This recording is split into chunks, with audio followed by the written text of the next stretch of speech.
All right, how's it going? Thank you so much for joining us today. I am Matt Javitt alongside Nikki Javitt. We are a traveling couple that has been traveling for over 2 years now around the world. And today we're coming to you we're actually in our car in the South Island of New Zealand, but we're going to talk about the North Island of New Zealand. We are currently in the midst of a 3-week road trip around both the North and the South Island. And today we're going to talk about the North Island and the 9 days we spent up there and give tips and tricks on the things that we learned along the way. There's really, to be honest, with this journey around this beautiful country, you just can't do it wrong. If you get in a car and you just go, you really can't do it wrong. But we're going to describe some of the things that we saw as beautiful or exciting to us. And hopefully as you plan out your journey, maybe you incorporate one or two of those things.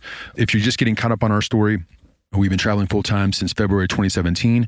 You can get a rundown of all the countries and places that we've been at passportjoy.com. That's where we document our journey online. And on this podcast, we are coming towards the end of our journey. It's going to be 35 countries and over 100 cities around the world. We're coming towards the end of that. And this is our last country, New Zealand, before we head home. But our attempt was to document the best that we could in order to help people have better trips in their time away on their vacation, whether it's a weekend vacation with some of the tips that we share, or if you're looking for new exotic destinations, that's what we're doing here. Or if you're trying to do something like we did and take some time out of your career and travel long term, hopefully you can grab something from what we've learned to do that. And as always, you can look at the show notes. So for each episode, I build show notes, which is essentially the links of the places that I mentioned that we might like. And all that is at the website under each podcast tab for each episode. And I just list everything out there and I give you some easy click through to find the things that you want to include in your journey as you make your list, because that's what we're assuming people are doing. You find a bunch of stuff that you like out there, kind of like we did, and you just build a list, and then you go and you have a blast. And then if you want to see all the places that we've been, the Journey So Far tab at the website breaks down month by month, country by country, all the places we've been around the world. If you would like to read Nikki's insight on her journey, the memoir she built, she wrote a book. It's called Passport Joy: Reflections on Life, Love, and Other Stuff While Traveling the World. It's a little insight before we took off, and then some of the things that she has felt and experienced on our journey. You can get that. It's on Amazon, and you can get the link at the website, on our website, or go to Amazon and search it. You can find it there. World Barbershop Adventures. This is the video version of kind of what we're going through here. I sit in a barber chair around different places around the world. We've got 19 episodes now, and it shows the different types of haircuts and styles and beard trims around the world, but also gives you visual insight of the things that we're experiencing as we make this journey. Again, World Barbershop Adventures on YouTube. You just YouTube Matt Javitt or type all that in and you'll pop up. As always, please subscribe, rate, and review. We're still undecided what's going to become of the podcast as we wrap up and go home, but we think we're going to stick to it in some capacity to give insight on our transition back. But we're going to keep traveling. We love to travel. That's why we took this time out of our lives to go journey around the world. So we're going to keep traveling and give insight as we do travel to other places. I already have a list of the places I want to go. Nikki has a list of places she wants to go. And over the next few years, we're going to continue to travel. So we'll definitely document on this podcast in some capacity, but we're not sure how that's going to be. But any which way, if you could subscribe, rate, and review, we would really appreciate that. It helps us get into other travelers that might not know our story. And if you want a weekly newsletter, I send out a newsletter every Thursday, and it's just like a quick insight on stuff we're going through, but also tips and tricks from the travel world and things you might want to consider to help you in your journey, and just other fun stuff I find out there that I share along the time. You just go to passportjoy.com, sign up for free, and you will get that email in your inbox every Thursday. All right, let's get into this episode.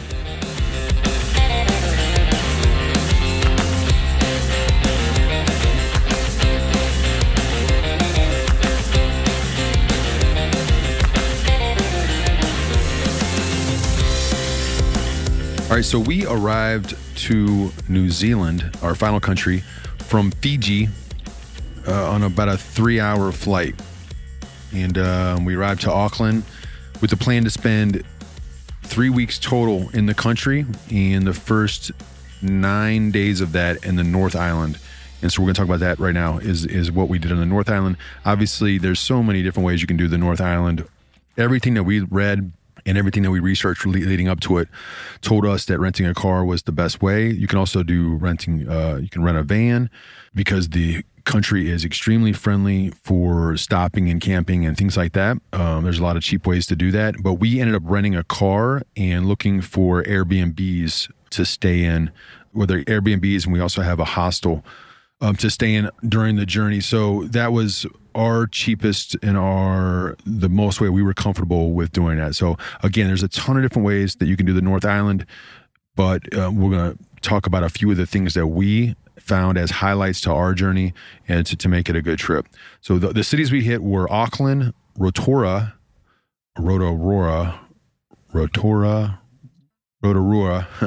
Lake Taupo, and Wellington. Those were the main cities that we hit in our drive. So we landed in Auckland, spent 3 days there, and then drove about 3 hours to Rotorua, and then another hour and a half or so to Lake Taupo, and then it was about 4 hours to Wellington in the car. And again, driving, it seems to be really easy. Left side of the road, the steering wheel's on the right side, and the drivers all seem to be patient. We've been to other countries where the drivers aren't as patient, but with New Zealand, with a population of less than 5 million people in the entire country, the roads aren't as busy. And there's seems to be a lot of patience with tourists because a lot of the people on the roads are tourists, but everybody seems to be really cool about the entire thing. So I guess one highlight in Auckland. There's a ton of stuff to do in Auckland if you go there. We couldn't take advantage of a ton of it. The one thing that stuck out to us was we stayed in the Ponsabi area with a great little Airbnb that we stayed in, and it was cool because there's a lot of good nightlife. If that's what you're trying to get out of Auckland, there's a lot of beauty, and a lot of New Zealand is all about the beauty, but the nightlife in this area seemed to be pretty cool. We were actually resting a bunch after the Fiji trip, and it rained too. It rained almost the entire time we were in Auckland, but it's great because there's a lot of bars and restaurants and different types of restaurants. We went to a Japanese restaurant one night, and there's a wide variety of nightlife and bars if you wanted to do that as well. And during the day, a lot of cafes, and but you can also buy your own. There's great restaurants. We found that the Countdown is our favorite market in New Zealand. It's easy to get stuff there, all the stuff you're typically used to. So then the next stop, the next drive, like I described, was about 3 hours. We did make one stop in a town that was known for the movie, the Lord of the Rings, the Hobbit stuff. We don't watch that. We haven't watched that movie, so we really don't know that much about it. But we did stop in a town that was called like Hobbiton because it taped some of the movie was taped there. So that was on the way to Rotorua. I keep having a struggle saying that. But the highlights of Rotorua were there's a park in the middle, and it's a very sleepy town. All these towns are really small compared to what we're used to in America. But there's a park in the middle. It's a geothermal park, and there's a small hot foot bath, but it wasn't even hot. It was just it was like cold water, really. But it was right in the middle. And then there's a cool little center there that has a lot of restaurants, and it's on this lake, so you get a chance to take all that in. But that was kind of the best thing in the middle of that town. But then there was also if you go up a mountain drive, there's this road, you can go up to the peak of this small mountain that's in town, and there's a Chinese restaurant. It's called Orangi Peak Chinese restaurant that overlooks the city and gives you a great view of the city. And you can just go up there and grab a coffee or get a nice dinner. We actually didn't do either. We just went up there, took in the view. It was very quiet, and then we just ended up not even eating or anything and just jumped back in the car and left. But it's a great way to look over the city. And then while you're in town, the highlight was probably the Redwoods at the Redwood Memorial, or the can you say that word? Wakaweroa. Redwood Forest. And then so that forest is full of redwoods and great views and different type of trees and a lot of paths. One path was up to 5 hours long. We chose the path that was 2.5 hours long. So you get a nice little workout in, but you get to walk in the beauty of these forests. And the cool thing about New Zealand is there's not a lot of crazy wildlife that you have to worry about like you might in Australia where everything is poisonous. Here, there's nothing really that you got to be nervous about, just a ton of birds everywhere. So that was definitely a highlight. And then there's the blue and green lakes. They're side by side. One is blue, one is green, and just gives you epic views. And on that lake, on the blue lake, actually, there's people in sea-doos or wave runners, whatever you want to call them, doing stuff out there. And there's people playing in the water. So you can do that if you want to. There are people fishing. There's a lot of opportunity to take advantage of everything in the foresty outdoor stuff in that area. And I guess another little for all my sports listeners, one cool thing was if you followed the NBA, the basketball, this is the town where Steven Adams is from, the center for the Oklahoma City Thunder. And he's really, as I talk to people around the country, it's he's one of their top athletes in the world. So it's pretty, it's cool for them to be able to brag about that. But he's from this small town there.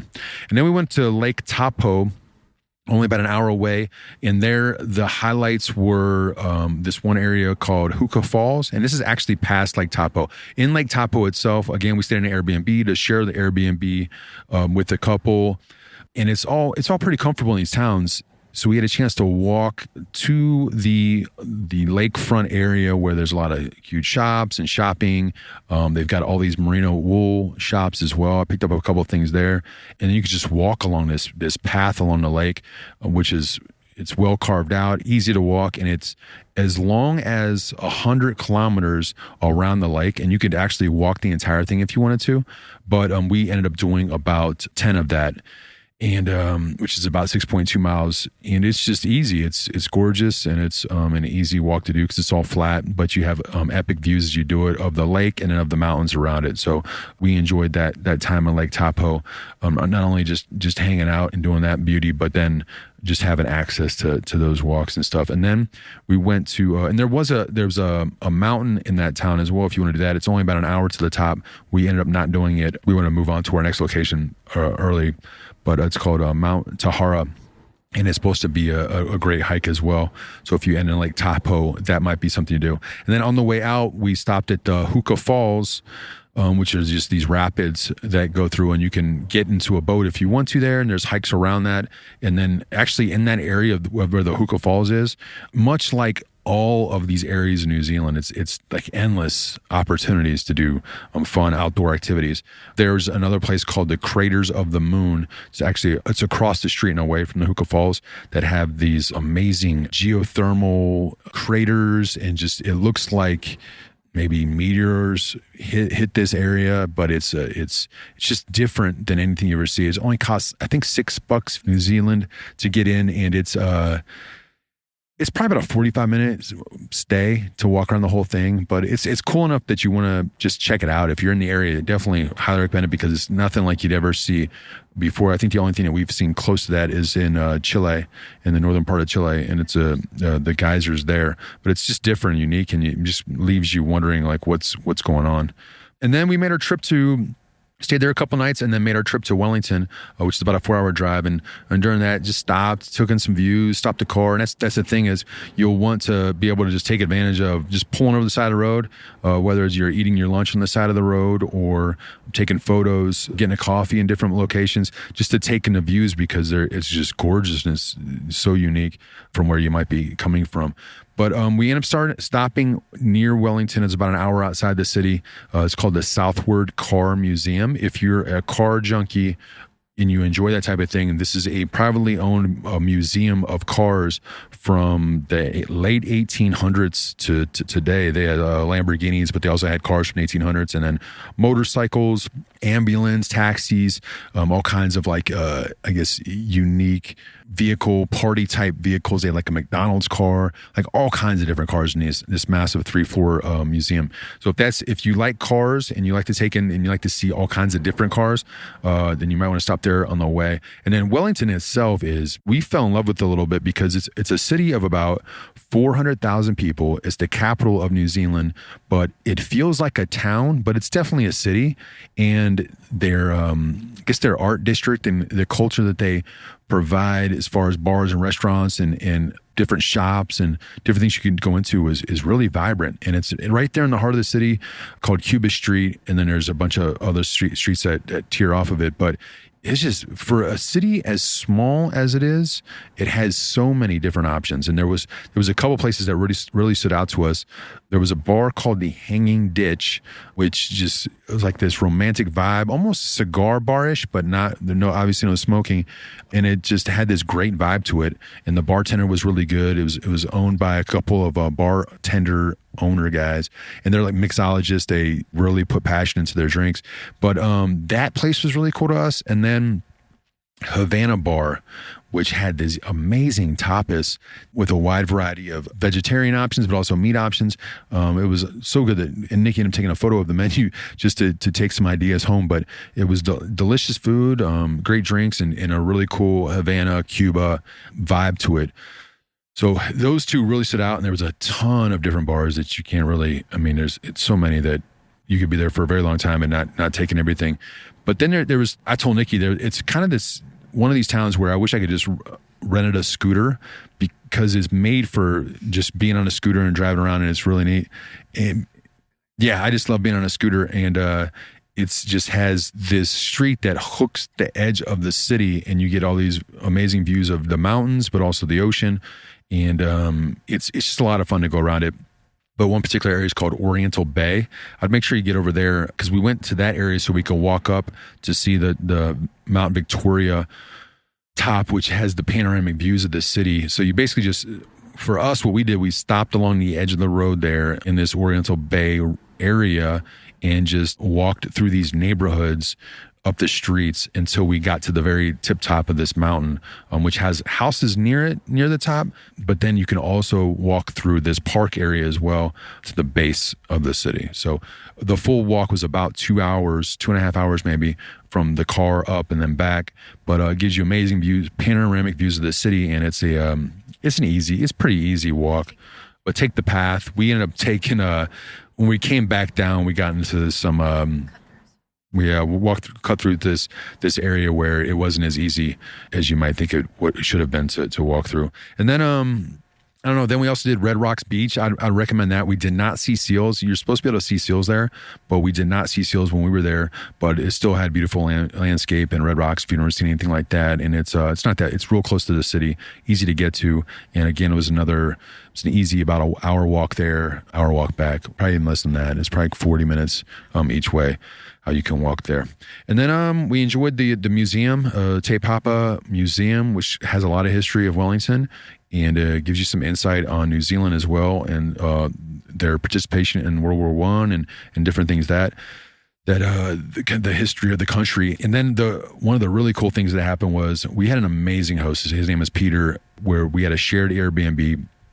And we stayed with him in an area that's real close to the Cuba Street that I described, with all the bars and everything, but it's called Te Aro. But be able to stay with him, and then obviously get all of his insight, because he knows Wellington inside and out, has a ton of friends, has owned a couple of businesses there. But he ended up hosting a party for us on the Friday night that we were there. And so we had a chance to meet a bunch of his friends, get other insight of the city, and meet another traveler or two. And it was just a great way to understand how they live there better. And it was just nice of him to do that for us. So, and then the other thing I want to mention, because if you're there on a Tuesday, they have these Tuesday night potluck dinners. And I'll have the link in the show notes, but I think it's tuesdaynightdinners.org.nz, but I'll put in the notes. But essentially they get together every Tuesday at somebody's place around the city, but you can actually join. You just got to sign up for the newsletter. You can actually go if you talk to the guy that organizes it. And that was where a lot of the folks that we met that night came from, and how they got to know each other, because again, it's one of these small-ish type towns where a lot of people get to know each other in, I guess, creative ways. And that is how a lot of these people knew each other in Wellington. It was cool for us to be a part of that. But that was it. I mean, Wellington's an awesome city. We spent 3 days there. You could probably do it in 2 days, but we really enjoyed our 3 days there, and you could spend 8 days there. But it's cool, and everybody kept telling us that the South is going to be better than the North, but we loved the North Island. We really enjoyed it, and I think we could have spent even more time in the North and not felt rushed. But it was a great few days, and it's a lot to see, and I think it's worth the time, just because we've talked to other people that have only gone to the South Island, and I think that the North has a ton to offer. And it's especially Wellington, you can get a lot out of it if you decide to go up there.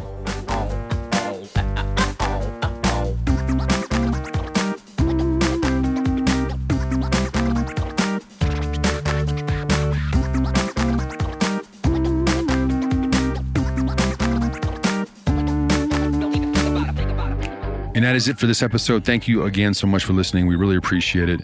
For those that have subscribed and listened to the journey along the way, we really appreciate it as we come to the end of this journey and head home very soon. We're looking at less than a week now until we jump on that flight back to the U.S. Again, thank you for all the encouraging words along the way and the feedback you've given. And as always, if there's something that was compelling about the North Island here, whether it's the description of the stuff we talked about in Wellington, some of the places we saw in Lake Taupo, we build all that. I build all that into the show notes. So you just go to passportjoy.com, go into each of the podcast episodes, and you'll find a listing of all the cool stuff that I mentioned. It makes it easy for you to click through, add them to your travel list, however you keep all that stuff there.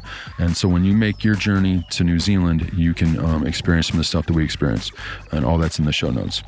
And if you want to follow along with any travel updates that we give, the newsletter, sign up, go to passportjoy.com, sign up for the newsletter, and there you will get a weekly newsletter in your inbox on Thursdays of all the cool stuff that I see in the travel industry, but other cool stuff as well, books that we discover, or just insight on any particular topic. I'll send that out to you every Thursday. And if you haven't picked up Nikki's book yet, go get Nikki's book, Passport Joy, Reflections on Life, Love, and Other Stuff While Traveling the World. It's her memoir, a little bit before we jumped on this journey, and then stuff that she's experienced in the journey. It gives her insight on that, and it's very open. It's more open than she typically is, and it's a great book. So please check that out. All right, we'll be back next week for what will be our final episode from this journey around the world before we jump on that plane to America. So tune in for that, and we will talk to you soon.